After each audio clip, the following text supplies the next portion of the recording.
الحمدللہ وکفا والصلاة والسلام علی عباده الذین اصطفى خصوصا علی افضلهم وخاتم النبیین محمد الامین وعلی آلہ وصحبہ اجمعین اما بعد فقد قال اللہ تبارک وتعالی کما ورد فی سورة حامیم السجدہ اعوذ باللہ من الشیطان الرجیم بسم اللہ الرحمن الرحیم ومن احسن قولا ممن دعا الى اللہ وعمل صالحا وقال اننی من المسلمین ولا تستوی الحسنة ولا السیئة ادفع باللتی ہی احسن فَإِذَا الَّذِي بَيْنَكَ وَبَيْنَهُ عَدَاوَةٌ كَأَنَّهُ وَلِيٌّ حَمِيمٌ وَمَا يُلَقَّاهَا إِلَّا الَّذِينَ صَبَرُوا وَمَا يُلَقَّاهَا إِلَّا ذُو حَظٍّ عَظِيمٍ وَإِمَّا يَنزَغَنَّكَ مِنَ الشَّيْطَانِ نَزْغٌ فَاسْتَعِذْ بِاللَّهِ انہو هو السمیع العلیم صدق اللہ العظیم رب اشرح لی صدری ویسر لی امری واحلل عقدۃ من لسانی یفقہوا قولی اللہم ربنا الہمنا رشدنا واعذنا من شرور انفسنا اللہم ارنا الحق حقا وارزقنا اتباعہ وارنا الباطل باطلا وارزقنا اجتنابہ اللہم وفقنا لما تحب و ترضى آمین یا رب العالمین۔ یہ پہلے عرض کیا جا چکا ہے کہ ہمارے اس منتخب نصاب کے حصہ اول کا جو چوتھا اور آخری درس ہے وہ دو حصوں پر مشتمل ہے، اور یہ دونوں حصے بڑے ڈسٹنکٹ ہیں، ایک دوسرے سے نمایاں طور پر بالکل جدا، اگرچہ باہم مربوط ہیں لیکن اپنی جگہ پر سیلف سفیشینٹ اور خود مکتفی۔ گزشتہ نشست میں پہلے حصے کا بیان تقریباً مکمل ہو چکا تھا، اور میں نے یہ عرض کیا تھا کہ یہ اصل میں مرتبہ ولایت کی تعبیر ہے، اگرچہ یہ لفظ ولایت اس مقام پر وارد نہیں ہوا، لیکن قرآن حکیم میں جیسے کہ اصول ہے کہ اہم مضامین کم سے کم دو مرتبہ ضرور آتے ہیں، اور ان کے مابین کچھ لفظی فرق ہوتا ہے، کچھ ترتیب کا فرق ہوتا ہے، تقدیم و تاخیر، کہیں کوئی بات پہلے آ جائے گی دوسری بات بعد میں آئے گی، کہیں وہ دوسری بات پہلے آ جائے گی اور پہلی بات جو ہے مؤخر ہو جائے گی، اور کوئی معمولی سا لفظی فرق بھی ہوگا۔ بلکہ اسی سے بڑی مدد ملتی ہے قرآن مجید پر غور و فکر کرنے میں کہ القرآن یفسر بعضہ بعضا، قرآن کا ایک حصہ دوسرے حصے کی تفسیر کرتا ہے، چنانچہ اسی فرق و تفاوت سے اور جو بھی تھوڑا سا اختلاف واقع ہوتا ہے لفظی، بہت سے علمی نکات جو ہیں وہ انہی کی مدد سے حل ہو جاتے ہیں۔ تو ان آیات کا جو مثنیٰ ہے قرآن مجید میں وہ کل ہم دیکھ چکے ہیں، وہ سورہ یونس کی آیات 62 تا 64، اور یہ بھی گویا کہ جو میں نے کل بات عرض کی تھی اس کی ایک دلیل ہے یا اس کی ایک مثال ہے کہ 3 آیات ہی وہ ہیں، سورہ یونس کی آیات 62، 63 اور 64، اور 3 ہی آیات یہ ہیں سورہ حامیم السجدہ کی آیات 30، 31 اور 32، اور ان تینوں کے ساتھ بہت گہری مشابہت کا معاملہ ہے۔ وہاں فرمایا گیا الا ان اولیاء اللہ لا خوف علیہم ولا هم یحزنون الذین آمنوا وکانوا یتقون لهم البشری فی الحیاۃ الدنیا وفی الآخرہ لا تبدیل لکلمات اللہ ذالک هو الفوز العظیم۔ اب دیکھیے، نوٹ کیجئے، یہاں پہلے ڈیفائن کیا گیا ہے ان الذین قالوا ربنا اللہ ثم استقاموا، جبکہ یہ ڈیفینیشن سورہ یونس میں بعد میں آ رہی ہے، الذین آمنوا وکانوا یتقون، دونوں کا مفہوم ایک ہے۔ یقیناً وہ لوگ جنہوں نے کہا ہمارا رب اللہ ہے پھر اس پر جم گئے، اور وہاں فرمایا وہ لوگ جو ایمان لائے اور جنہوں نے تقویٰ کی روش اختیار کیے رکھی۔ بات ایک ہی ہے، ایک پھول کا مضمون ہو تو 100 رنگ سے باندھو، تو وہاں پہلے یہاں بعد میں الذین آمنوا وکانوا یتقون، باقی مضمون مشترک وہی ہے، لا خوف علیہم ولا هم یحزنون، اسی کی بشارت جو ہے وہ سورہ حامیم سجدہ میں ہم نے دیکھا کہ فرشتے یہ بشارت لے کر نازل ہوتے ہیں اللہ تخافوا ولا تحزنوا۔ وہاں لفظ آیا سورہ یونس میں بشرا لہم البشرا فی الحیات الدنیا وفی الآخرہ، یہاں وہی لفظ آیا وابشروا بالجنۃ التی کنتم توعدون، یہاں بھی آیا فی الحیات الدنیا وفی الآخرہ، اور وہاں بھی آیا نحن اولیاؤکم فی الحیات الدنیا وفی الآخرہ۔ تقابل کیجئے کس قدر گہری مشابہت ہے، صرف کچھ لفظی فرق ہوگا، باقی ایک ہی مضمون ہے۔ یہ بات بھی نوٹ کر لیجئے جو میں نے عرض کی تھی کہ انسان کے لیے اکتسابی جو درجات ہیں جن تک انسان اپنی محنت سے، سعی سے، کوشش سے، جد و جہد سے رسائی حاصل کر سکتا ہے، اس میں یہ آخری درجہ ہے مرتبہ ولایت۔ بلکہ جیسا کہ میں عرض کر چکا ہوں، استقامت کا جو ظاہری پہلو ہے، خارجی پہلو ہے اطاعت، جب انسان اس مقام پر پورے طور پر متمکن ہو جاتا ہے اللہ تعالیٰ کی اطاعت ہمہ وقت تمام معاملات میں، تو یہ گویا کہ مقام عبدیت ہے۔ مقام عبدیت اور مرتبہ ولایت یہ در حقیقت مضمون ہے سورہ حامیم سجدہ کی ہمارے اس درس کی پہلی 3 آیات کا، یعنی آیات 30، 31 اور 32۔ اس سے بلند تر ایک درجہ اور ہے، وہ درجہ در حقیقت انبیاء کے لیے مخصوص رہا، استفائیت۔ ان اللہ اصطفیٰ آدم ونوحا وآل ابراہیم وآل عمران علی العالمین، اور یہی لفظ آیا ہے سورہ حج کے آخری رکوع میں اللہ یصطفی من الملائکۃ رسلا ومن الناس، اللہ چن لیتا ہے، پسند فرما لیتا ہے فرشتوں میں سے بھی اپنے پیغامبر، انسانوں میں سے بھی اپنے الچی۔ اور یہ مرتبہ جیسا کہ میں نے عرض کیا ہے اصولاً تو مخصوص تھا نبوت کے لیے، نبوت کا دروازہ بند ہو چکا، البتہ اسی کے ساتھ اسی کا عکس سمجھیے ایک مقام اجتباعیت ہے، یہ مقام اجتباعیت اب بھی جاری ہے، اور یہ ایک عکس ہے مقام نبوت کا، مقام استفائیت کا۔ یہ ہے در حقیقت وہ مرتبہ جس پر امت محمد صلی اللہ علیہ وسلم اب بحیثیت مجموعی فائز ہے۔ وَجَاهِدُوا فِي اللَّهِ حَقَّ جِهَادِهِ هُوَ اجْتَبَاكُمْ، تم چنے جا چکے ہو، تمہارا سلیکشن ہو گیا ہے، اپنے نصیب پر فخر کرو۔ جیسے یہ مقام ہے حظ عظیم، وہ بھی بہت بڑے نصیب والا مقام ہے جس کا تذکرہ ہو رہا ہے۔ بہرحال اس پر گفتگو ہوگی انشاءاللہ تعالی جب سورہ حج کا وہ آخری رکوع ہم پڑھیں گے، وہ ہمارے اس منتخب نصاب کے تیسرے حصے کا آخری درس ہوگا، جیسے کہ یہ درس جو ہے جو اس وقت ہم جس کا مطالعہ کر رہے ہیں یہ پہلے حصے کا آخری درس ہے۔ اس پہلے حصے میں سے صرف آخری جو آیت ہے نزلا من غفور الرحیم، تو نزل کی وضاحت تو میں کر چکا ہوں، لیکن غفور اور رحیم اللہ تعالیٰ کی 2 صفات، اللہ تعالیٰ غفور ہے، اللہ رحیم ہے، یہ اس ہستی کی طرف سے مہمان نوازی ہوگی اور ابتدائی مہمان نوازی ہوگی جو غفور الرحیم ہے۔ قرآن مجید میں آیات کا اختتام جن اسماء و صفات الہیہ سے ہوتا ہے، اور یہ عام اسلوب ہے قرآن کا، اکثر آیات کے آخر میں آپ دیکھیں گے انہ هو السمیع البصیر، انہ علیم الخبیر، وہو العزیز الحکیم، تو مختلف جو ہے جوڑے آتے ہیں، اور ان اسماء و صفات کی مناسبت ہوتی ہے اس مضمون کے ساتھ کہ جو ان آیات میں آ رہا ہے جن کے آخر میں وہ اسماء و صفات مذکور ہیں۔ تو یہاں نوٹ کیجئے تو وہ بات جو کل میں نے حدیث نبوی کے حوالے سے آپ کو بتائی تھی کہ حضور نے ارشاد فرمایا، یہ مسلم شریف کی روایت ہے حضرت ابو ہریرہ رضی اللہ تعالی عنہ سے، کہ انہ لن ینجو احد منکم بعملہ، اے مسلمانوں کبھی یہ گمان نہ کرنا کہ تم میں سے کوئی شخص محض اپنے عمل کی بنا پر نجات پا سکے گا۔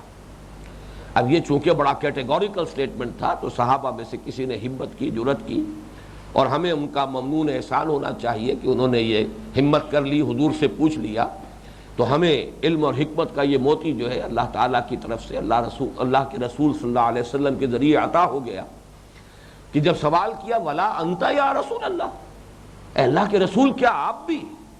فرمایا ہاں، ولا انا الا ان یتغمدنی ربی برحمت منہ وفضل، میں بھی نجات نہیں پا سکوں گا اللہ کے ہاں جب تک کہ اللہ تعالیٰ اپنی رحمت اور اپنے فضل سے مجھے ڈھانپ نہ لے، مجھ پر سایہ نہ کر لے۔ تو یہ بات بہت قابل توجہ ہے، غفور اور رحیم ہونے کے حوالے سے ہے۔ جنت محض اپنے عمل کے ذریعے سے نہیں کمائی جا سکے گی، یہ بات قرآن مجید میں بہت سے مقامات پر آئی ہے۔ یہاں صرف غفور اور رحیم دو الفاظ کے حوالے سے، اللہ تعالیٰ کی دو صفات کے حوالے سے وہ پورا مضمون جو ہے وہ گویا کے سامنے آ گیا۔ اب آئیے اس درس کے حصہ ثانی کی طرف، جس کی 4 آیات کی میں نے آج ابتدا میں تلاوت کی ہے۔ اس کے لیے عنوان ذہن میں رکھ لیجئے، مقام دعوت و عزیمت۔ اگرچہ عزیمت کا لفظ ہم اپنے درس ثالث کے ضمن میں استعمال کر چکے ہیں، لیکن دعوت کے ساتھ اس عزیمت کے لفظ کو میں اس لیے شامل کر رہا ہوں کہ وہاں بھی آپ کو یاد ہوگا سورہ لقمان میں حضرت لقمان کی نصیحت جو تھی، اس میں الفاظ آئے تھے، یا بنی اقم الصلاۃ وامر بالمعروف وانھ عن المنکر واصبر علی ما اصابک ان ذلک من عزم الامور۔ وہاں بھی امر بالمعروف نہی عن المنکر، اور پھر اس میں صبر، جو بیتے اس کو جھیلو۔ اس اعتبار سے دعوت کے ساتھ خصوصی جو ہے مناسبت ہے عزیمت کی، ان ذلک من عزم الامور۔ اور یہ بھی میں آپ کو نوٹ کرا دوں کہ ہمارے دور کے ایک بہت بڑے عالم دین مولانا سید ابو الحسن علی ندوی، جن کا زیادہ مشہور نام جو ہے مولانا علی میاں ہے، ان کی 5-6 جلدوں میں یہ کتاب ہے، تصنیف ہے، جس کا نام ہی ہے تاریخ دعوت و عزیمت۔ اور یہ واقعتاً لائق مطالعہ کتاب ہے کہ ہم دیکھیں کہ کون کون سی ہستیاں جو ہیں امت کی تاریخ میں اس مقام دعوت و عزیمت پر نمایاں طور پر فائز رہی ہیں۔ ویسے تو لاکھوں افراد وہ ہوں گے جو یہ کام کرتے رہے ہیں، جو تسلسل چلا آ رہا ہے دین کا، وہ انہی کی محنتوں اور انہی کے اثار و قربانی کا جو ہے ثمرہ ہے، لیکن جو بہت نمایاں رہے اس مقام دعوت و عزیمت پر فائز ہونے کے اعتبار سے، ان کی تاریخ ہے جو انہوں نے مرتب کی ہے۔ اب آئیے، فرمایا وَمَنْ أَحْسَنُ قَوْلًا مِّمَّنْ دَعَا إِلَى اللَّهِ وَعَمِلَ صَالِحًا وَقَالَ إِنَّنِي مِنَ الْمُسْلِمِينَ۔ اس ایک آیت کے 3 حصے ہیں۔ سب سے پہلے دعوت الی اللہ، ومن احسن قولا ممن دعا الی اللہ۔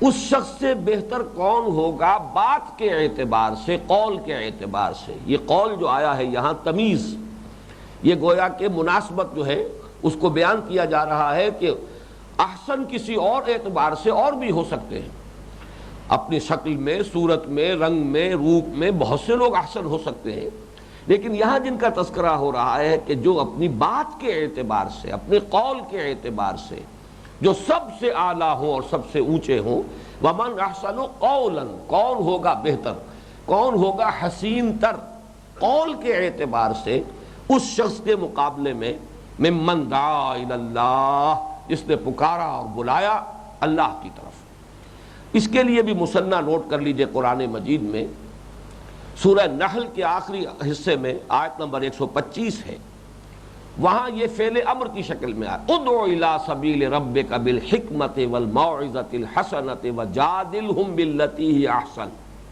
اب اس کا پہلا ٹکڑا جو ہے ادعو الی سبیل ربک، وہ اس ٹکڑے کے ساتھ جو ہے مناسبت رکھتا ہے، اور اسی حصے میں جو آگے مضمون آئے گا ادفع باللتی ہی احسن، اس کے ساتھ مناسبت ہے وجادلہم باللتی ہی احسن۔ اس اعتبار سے اس حصے کا مثنیٰ جو ہے وہ ایک تو یہ آیت ہے سورہ نحل کی آیت نمبر 125، اگرچہ اس کا ایک دوسرا حصہ بھی ہے، وہ میں بعد میں عرض کروں گا۔ اب یہ جو فرمایا کہ اس شخص سے بہتر کون ہوگا اپنی بات میں، اپنے قول میں، تو اس کو نوٹ کیجئے کہ انسان کا اعلیٰ ترین وصف جو اسے حیوانات سے ممیز کرتا ہے وہ اس کی یہ گویائی ہے، اس کا نطق ہے۔ حیوان ناطق قرار دیا گیا انسان کو، اور یہی بات ہے کہ جو سورہ رحمان کی ابتدائی آیات میں آئی ہے، الرحمن علم القرآن خلق الانسان علمہ البیان۔ انسان کا سب سے نمایاں وصف جو ہے وہ بیان ہے، یہ قوت بیان، اظہار ما فی الضمیر، وہ خیالات اور تصورات جو ہے ان کو الفاظ کا جامہ پہنا کر بیان کرتا ہے، کمیونیکیٹ کرتا ہے، دوسروں تک پہنچاتا ہے۔ تو گویا کہ یہ نطق اور گویائی یہ انسان کا سب سے اونچا وصف ہے، سب سے اعلیٰ وصف ہے، یہ انسان کا مابہل امتیاز وصف ہے، یہ ان حیوانوں سے اس کو ممیز کرنے والے جو چند امور ہیں ان میں سے ایک نمایاں امر ہے۔ اب ظاہر بات ہے کہ ہر انسان کو اللہ نے زبان تو دی ہے اور ہر انسان اس کا استعمال کرتا ہی ہے۔ ایک استعمال تو زبان کا ہوتا ہے عام اپنی دنیاوی ضروریات کے ضمن میں، وہ تو خیر سب انسان کر رہے ہیں۔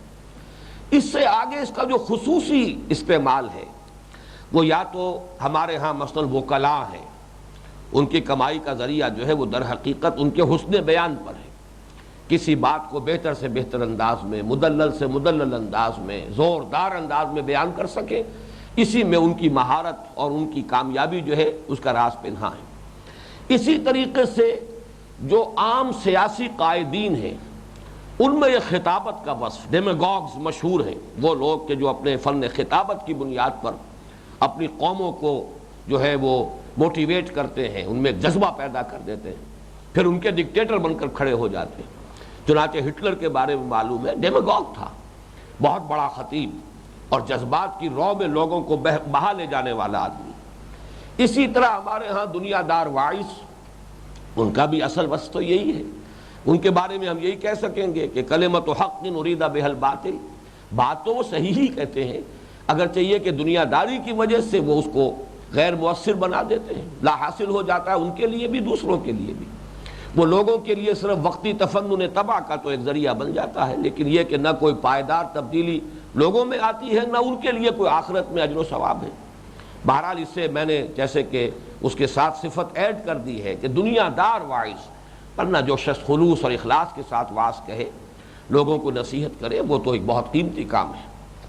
تو اس اعتبار سے اور آگے بڑھیے، غلط نظریات کا پرچار، مختلف دعوتیں اٹھتی ہیں، مختلف تحریکیں اٹھتی ہیں، کوئی قومیت کی بنیاد پر تحریک اٹھتی ہے، کوئی وطنیت کی بنیاد پر قومیت کو تحریک اٹھتی ہے، کوئی غلط افکار و نظریات، یہ جو ازم دنیا میں آئے، مارکسزم اور کمیونزم اور مختلف ازم جو آئے ہیں، فاشزم، ان کے حوالے سے تحریکیں اٹھی ہیں۔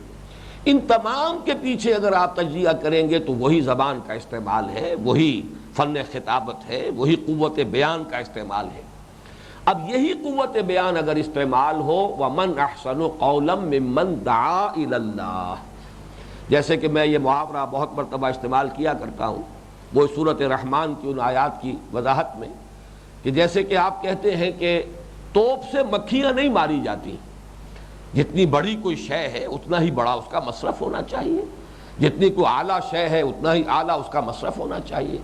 تو یہ قوت بیان جو ہے یہ تو انسان کا اعلیٰ ترین وصف ہے، اسے صرف ہونا چاہیے بہترین کام میں، اعلیٰ ترین مقصد کے لیے، اور وہی ہے در حقیقت کے جو مرکزی مضمون ہے ان آیات کا، الرحمن، اللہ کے ناموں میں سب سے اونچا نام، علم القرآن، اللہ نے جو کچھ سکھایا ہے انسانوں کو ان میں سب سے اونچا علم قرآن کا علم، خلق الانسان، اللہ نے جتنی بھی مخلوقات پیدا کی ہیں ان میں سب سے اونچی مخلوق، اشرف المخلوقات انسان، علمہ البیان، اور انسان کو جو صلاحیتیں عطا کی ہیں ان میں سب سے اونچی صلاحیت بیان۔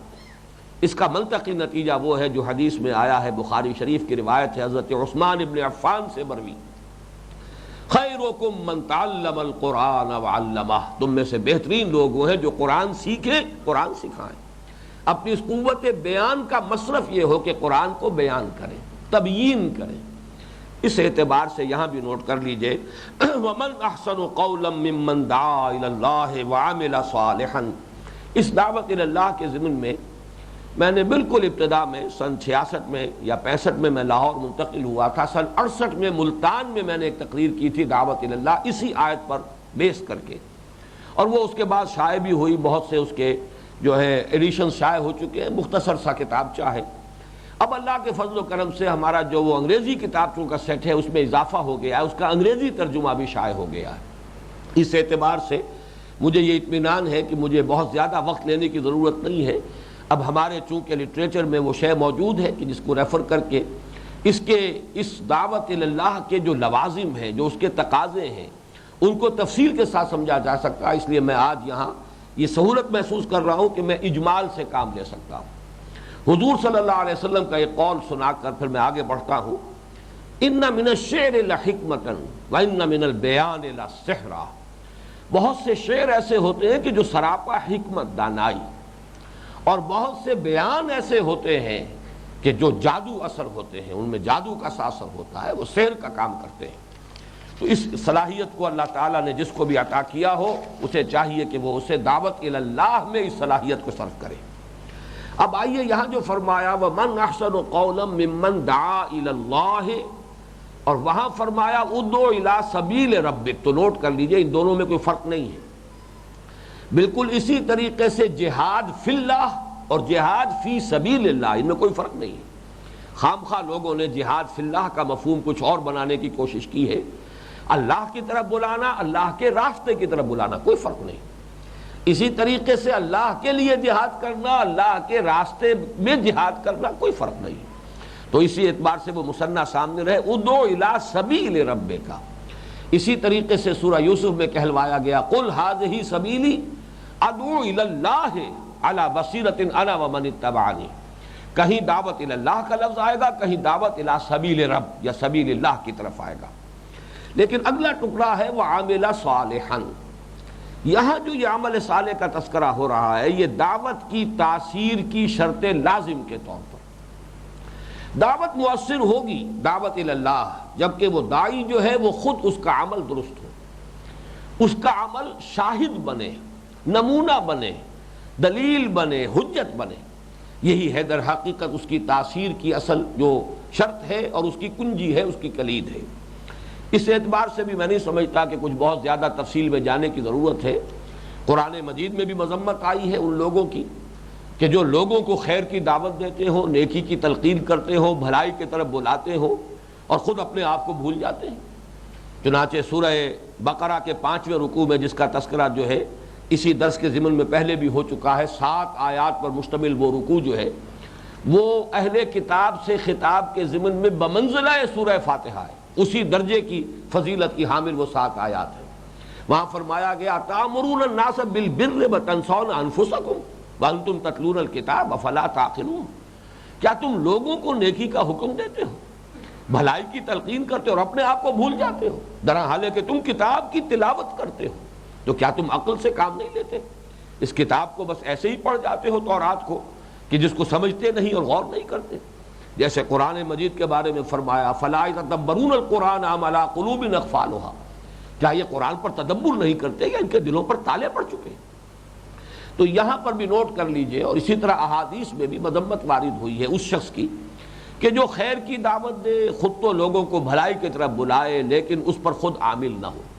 یہ پہلو تو گویا کہ اظہر من الشمس ہے، لہذا اس کی مزید تفصیل میں وقت نہیں لے رہا، لیکن میں یہ چاہتا ہوں کہ اس اعتبار سے اس میں بھی کچھ افراط و تفریط کا معاملہ ہو جاتا ہے، تو ایسا نہ ہو کہ اس تفریط میں ہم مبتلا ہو جائیں۔ اس کے ضمن میں 3 باتیں نوٹ کر لیجئے۔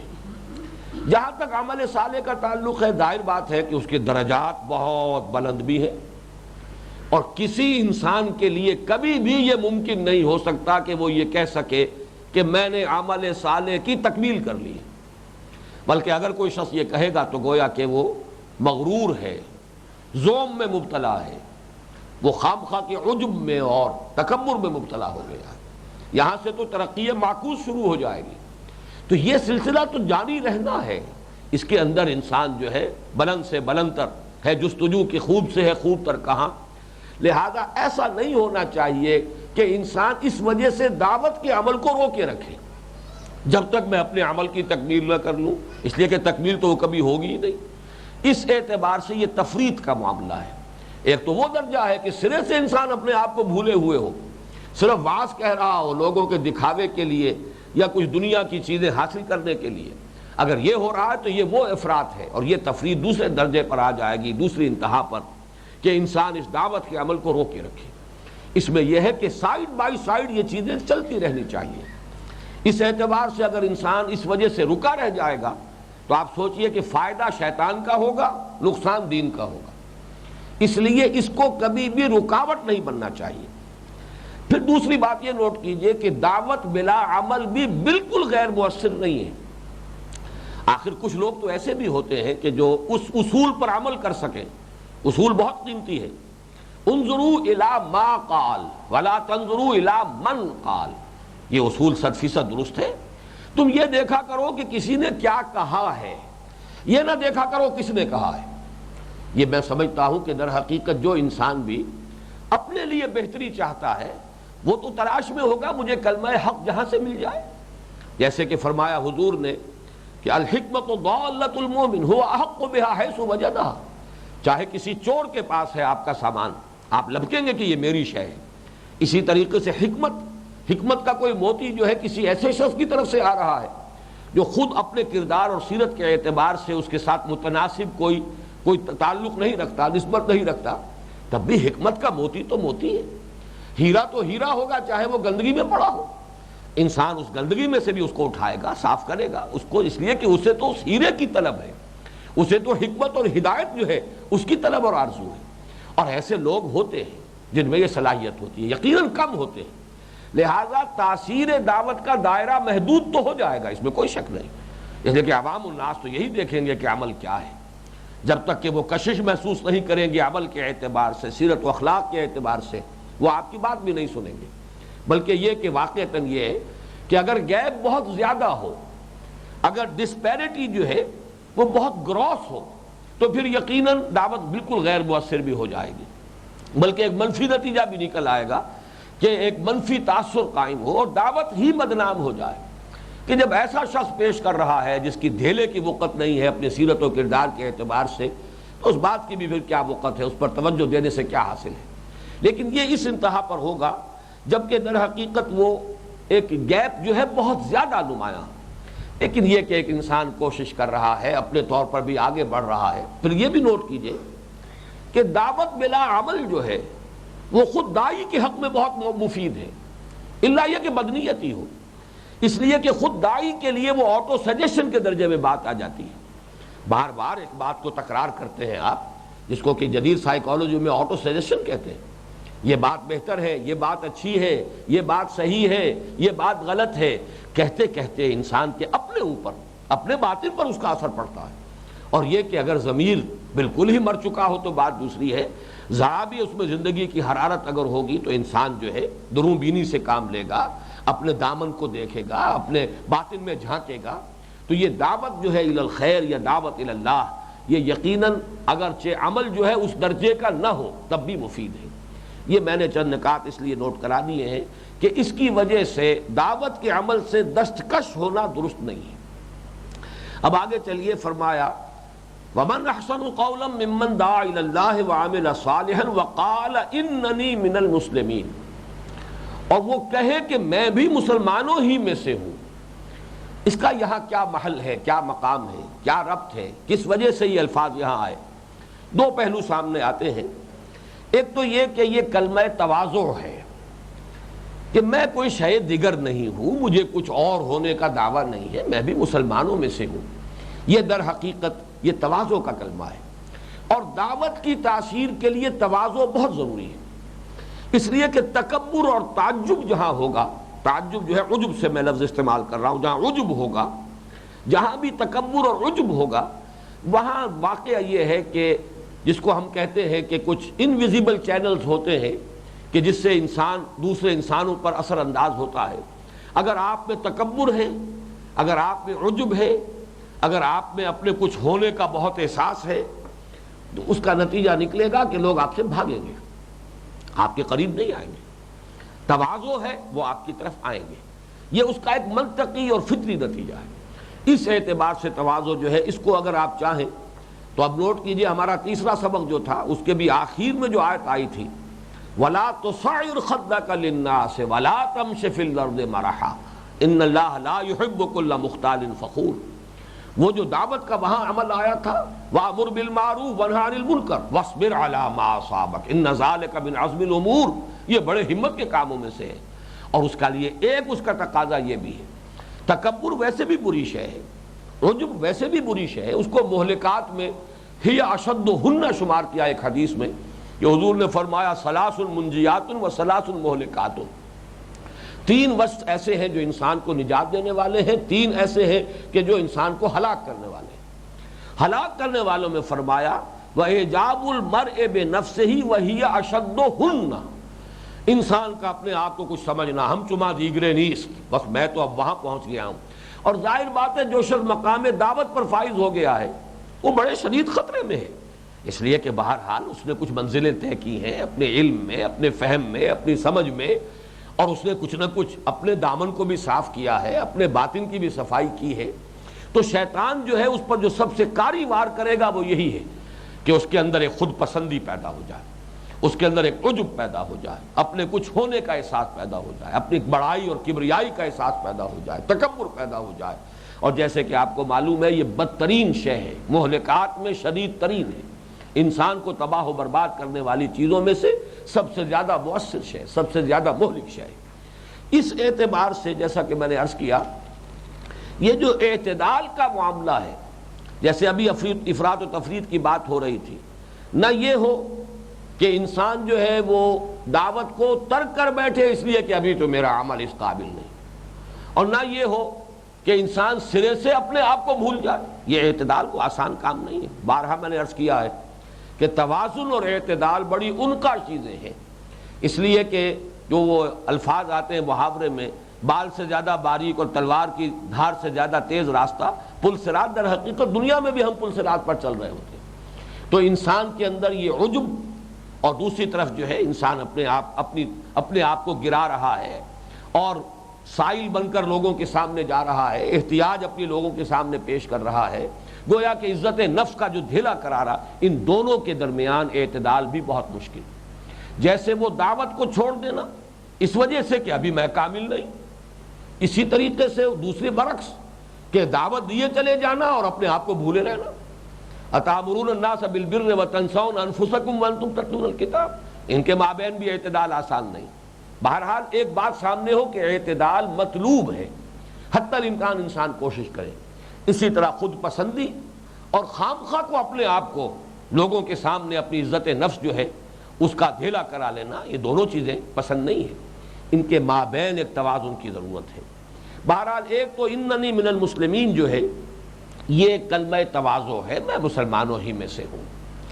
دوسرے اس کا ایک نتیجہ نکلتا ہے، اور وہ بھی یہاں میں سمجھتا ہوں کہ بڑے حکیمانہ انداز میں یہاں پیش نظر ہے، تفرقے سے اجتناب، نئے نام رکھنا، اپنے لیے نئے علم تجویز کر لینا، امتیازی خصوصیات اور شاعر بنا لینا، یہ بھی در حقیقت تفرقے کو بڑھانے والی شے ہے۔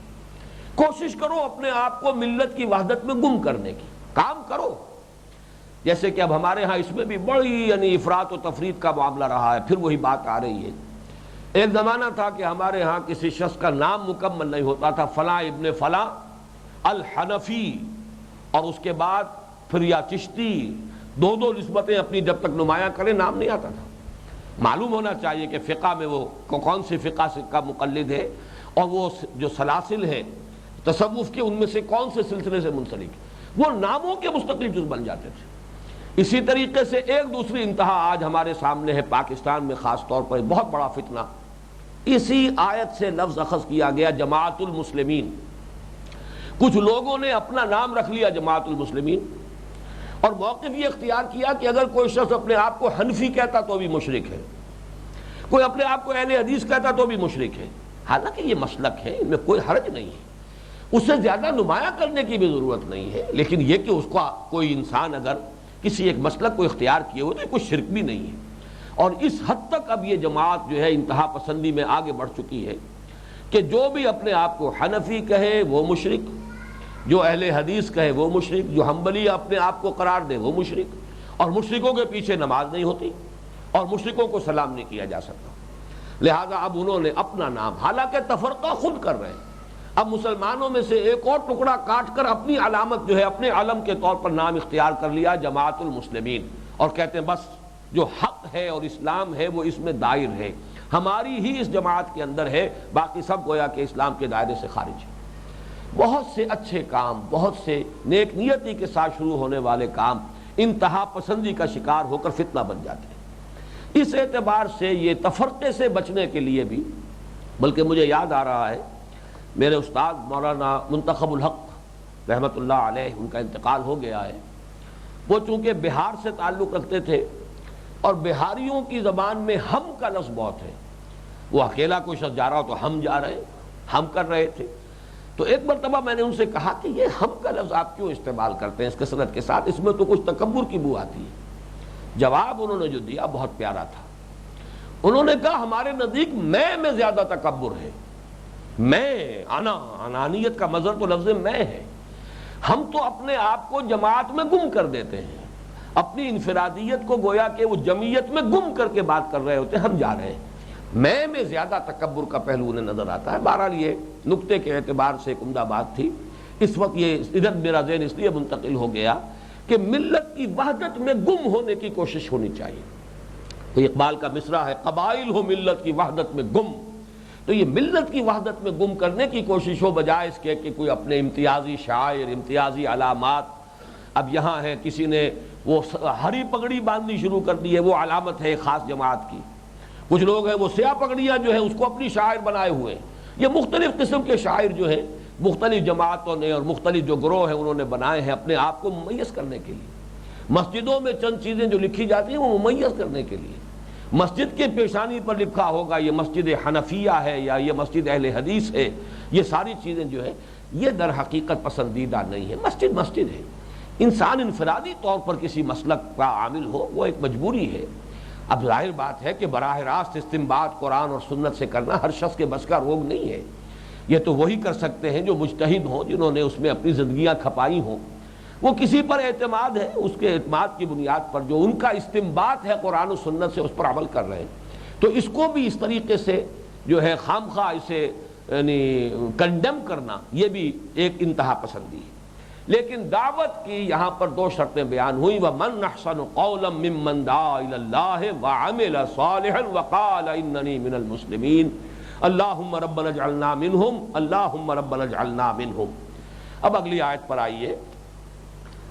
وَلَا تَسْتَوِي الْحَسَنَةُ وَلَا السَّيِّئَةُ. دیکھیے یہ بڑا قرآن مجید کا پیارا اسلوب ہے. بات شروع کرو ایک ایسے اصول سے، ایک ایسے یونیورسل ٹروتھ سے، ایک ایسی آفاقی حقیقت سے جس کی نفی ممکن ہی نہ ہو. اس سے یہ ہے کہ اگلی بات کے قبول کرنے کے لیے طبیعت میں آمادگی پیدا ہو جائے گی. یہ بھی دعوت کے بنیادی اصولوں میں سے ہے. جو آپ کا مخاطب ہے پہلے تلاش کیجئے کہ میرے اور اس کے درمیان کوئی شے قدر مشترک کے طور پر بھی ہے کہ نہیں. وہاں سے بات شروع کیجئے.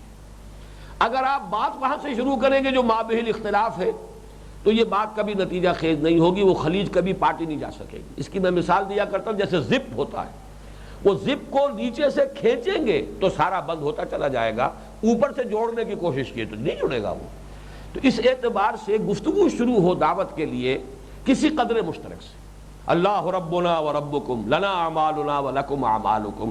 اللہ ہمارا بھی رب ہے، تمہارا بھی رب ہے. ہمارے لیے ہمارے اعمال ہے، تمہارے لیے تمہارے اعمال ہیں. یہ جو چیزیں مشترک ہیں اس سے. تو یہاں پر وہ مشترک ہونے کے علاوہ یہ تو یونیورسل ٹروتھ، ایک ایسی آفاقی حقیقت. وَلَا تَسْتَوِي الْحَسَنَةُ وَلَا السَّيِّئَةُ. اور اسی کے حوالے سے نوٹ کر لیجئے، یہ ربط میں نوٹ کراتا جا رہا ہوں تیسرے درس سے. معروف منکر لفظ وہاں آیا تھا. وَأْمُرْ بِالْمَعْرُوفِ وَانْهَ عَنِ الْمُنْكَرِ. وہی در حقیقت حسنہ اور سیئہ. جو شے معروف ہے وہ حسنہ ہے، جو منکر ہے وہ سیئہ ہے.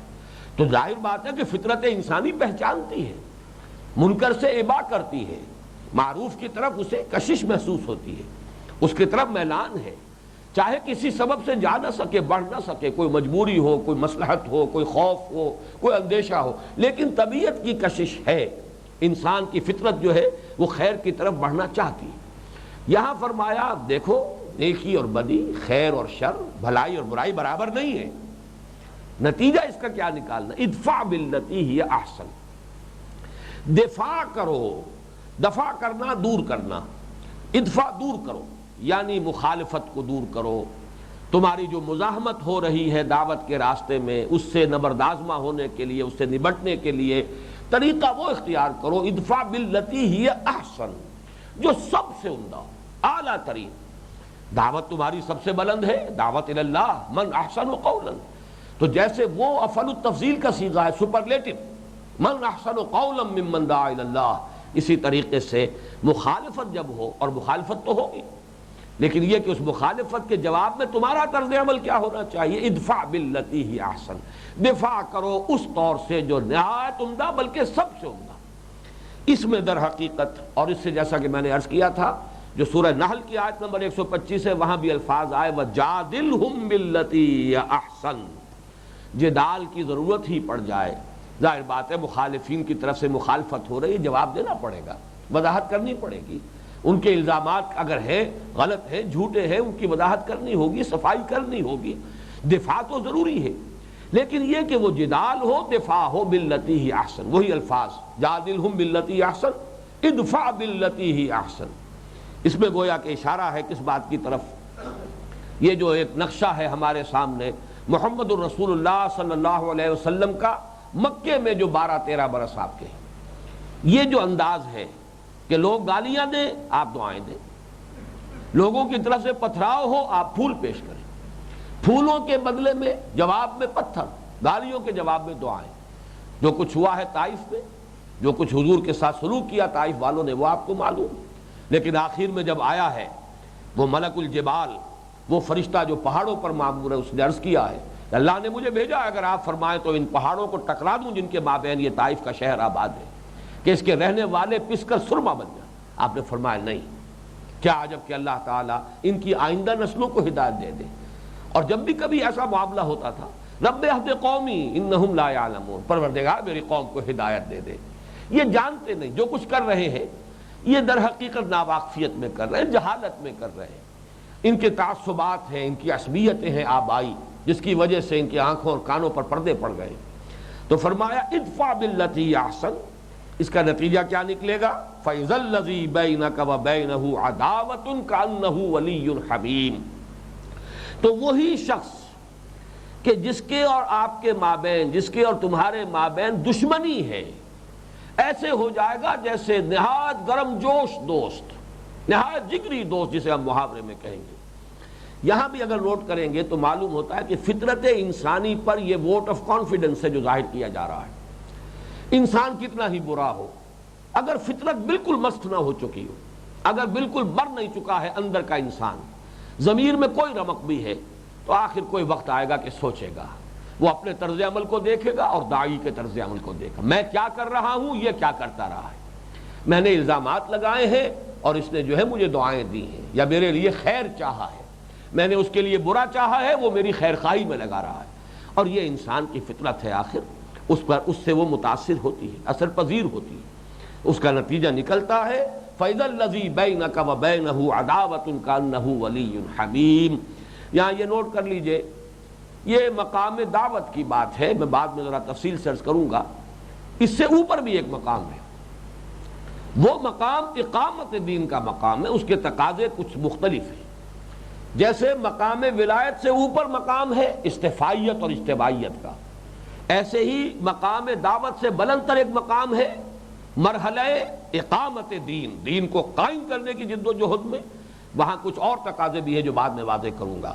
البتہ دعوت کے مرحلے پر اس میں کوئی شک نہیں کہ اقبال نے جو کہا با نشہ درویشی در ساز و دمادم زن، دعوت کے مرحلے میں آپ درویش نہیں بنیں گے، بلکہ مجھے کوئی اس میں بات نہیں، میں کہوں اگر بدھ مت کے بھکشو نہیں بنیں گے، اس لیے کہ درویش کا کام یہ ہے قہر درویش بر جانے درویش، وہ اپنے اوپر جھیلتا ہے، کوئی جوابی کارروائی نہیں کر سکتا۔ یہاں ایک انسان قادر ہونے کے باوجود جوابی کارروائی نہ کرے، اپنے آپ کو تھامے اور روکے، یہ درویشی ضروری ہے۔ اس لیے کہ دعوت کے مؤثر ہونے میں اور دعوت کے مرحلے پر یہ گویا کہ ایک شرط لازم کی حیثیت رکھتی ہے۔ فَإِذَا الَّذِي بَيْنَكَ وَبَيْنَهُ عَدَاوَةٌ كَأَنَّهُ وَلِيٌّ حَمِيمٌ۔ اب جو بقیہ دو آیات ہیں انشاءاللہ تعالی وہ اگلی نشست میں ہم بیان کریں گے۔ بارک اللہ لی ولکم فی القرآن العظیم ونفعنی وإیاکم بالآیات والذکر الحکیم۔